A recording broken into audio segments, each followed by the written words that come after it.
Let's talk about how you can communicate with your team more effectively. Welcome back to my channel. I'm Katie Richardson. In this video, we're talking about 3 principles you need to master in order to be an effective communicator with your team. When you do this, the bottlenecks start to disappear, the team becomes aligned, everyone's happier, things start to really move. So let's jump in.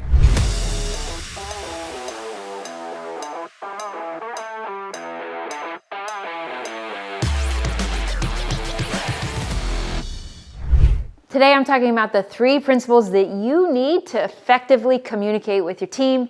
It's not what you think. And here's the thing. Maybe you even think you're effectively communicating with your team, but maybe that's not what they're saying. Maybe they're caught off guard and kind of surprised when you're upset and frustrated with things.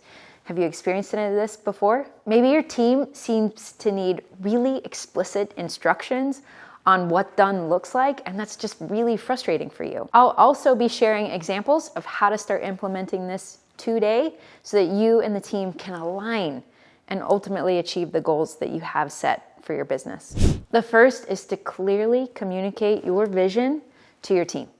Listen, you're the guy at the helm. You're the woman who has the vision and the dream, and you're building this team to get you there. And the thing you might not realize is, while that is so clear and just like ingrained in your mind, it's not for them. And they actually need a lot of repetition from you on this vision and where it is that they're going. So when you have side meetings with a team member, refer back to the vision. When you have team meetings, refer to the vision. Maybe invite them to share the vision with the team. Again, you've got it clear in your mind, clear as day. You go to sleep imagining this vision and accomplishing that dream. They don't. And it's not bad, it just is. So make sure that you are repetitively communicating the vision with the team and even inviting them to reflect back what they're hearing, what they're seeing, so you can see what gaps, what they're missing. I have clients who say, Katie, I communicated the vision to my team. And I'm saying, yes, and they need it again and again and again and again. They do.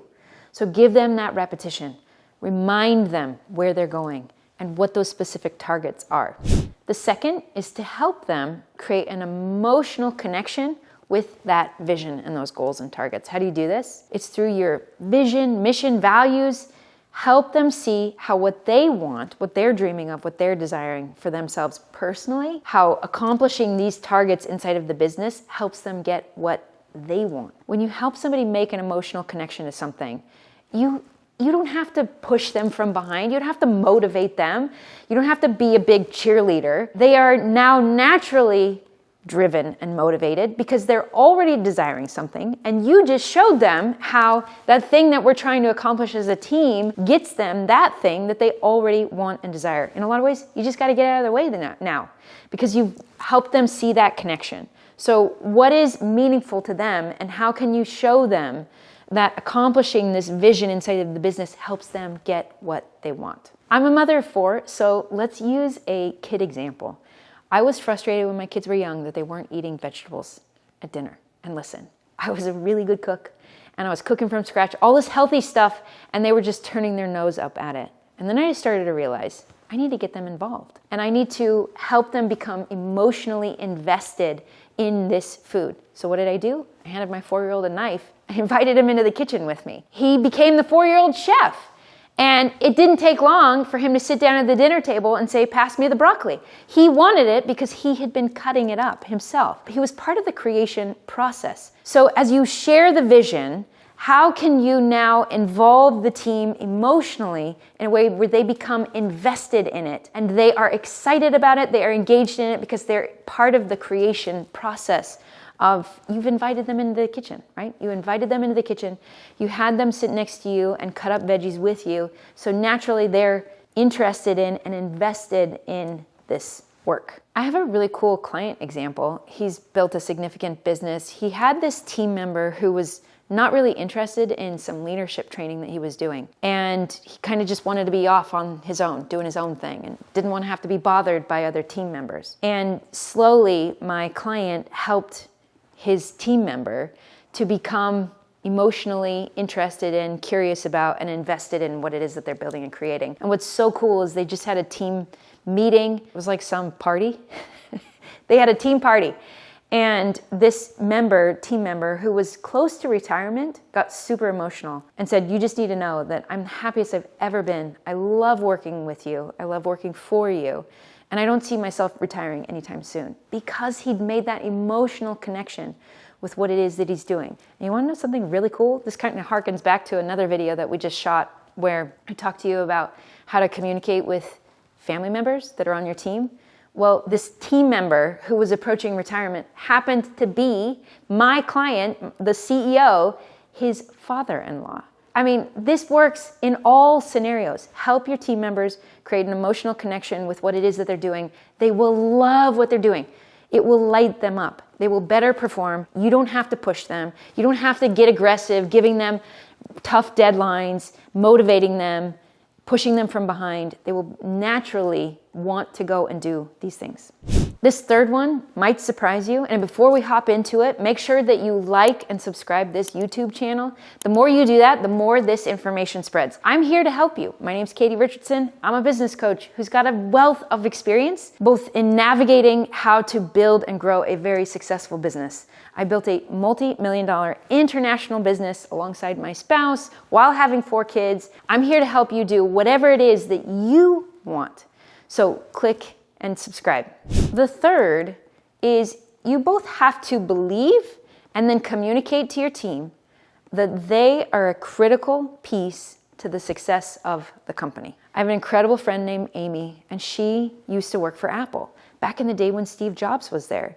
And she told me about the meetings, how he would share the vision and get them emotionally invested. And this last piece that I thought was so cool, she said he made her believe that success or failure of the company hinged on her critical piece of the company and the things that she was doing. And that piece had her showing up and really delivering on her responsibilities. So how can you both believe that your team members are critical and then communicate that to them so that they feel valued inside of the company? I've got an incredible friend named Jeff in Puerto Rico. He's changing the face of energy.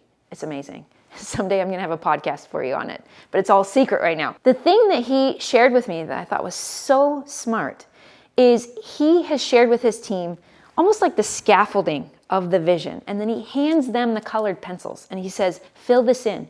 What do you think the details look like here? What colors do you think we should utilize here? He's really leaning into his team, and that is empowering them to bring their gifts and talents and abilities to the roles and responsibility inside of their organization. By doing this, they both believe and see how they are a critical piece to the success of the company. And this is one way to do it. So how can you really believe that these team members are a critical piece? And listen, if you're struggling with that and you think it's all on you and that you're Superman and you're going to jump in and save everybody and save everything, we need to have a conversation. The place that you want to be is where you actually believe in your team and you believe in their ability to perform. If you don't believe that, it gets radiated onto your team. You think that you're very good at hiding this, that they don't know that the boss, the CEO, the founder doesn't believe in them. Guess what?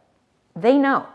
And that lack of belief, that lack of trust is getting in the way. So you've got to address that. If there's somebody on your team that you don't believe in, that you don't want to have there, then we need to have a conversation about how you can fire that person and bring in somebody that you believe in. But when you really believe in your team and you empower them to know that you believe in them, they become that critical piece and they will perform. So that little distinction I shared there right at the end, what's going on here, there is so much more that I can teach you, because a lot of times it's actually what's going on here is what gets in the way and prevents you from being able to implement all of these things that I'm sharing with you. So if you want amazing help with that, I've got an incredible free resource for you. I've put together a guidebook on how you can be the one. You know that CEO that you always imagine? You're like, I want to be that guy who just tips people hundreds or thousands of dollars, that guy who's got an incredible relationship with their spouse and kids, and he leads his team and goes and accomplishes and achieves the impossible. I'm going to show you how to be that one. The guy who can negotiate the deal with the biggest client and customer you've ever had. I'm going to show you how to be the one option in your clients and customers' mind. I'm going to show you how to do it. It's a step-by-step guide. It's totally free. Click the link below, and I'll see you in the next video.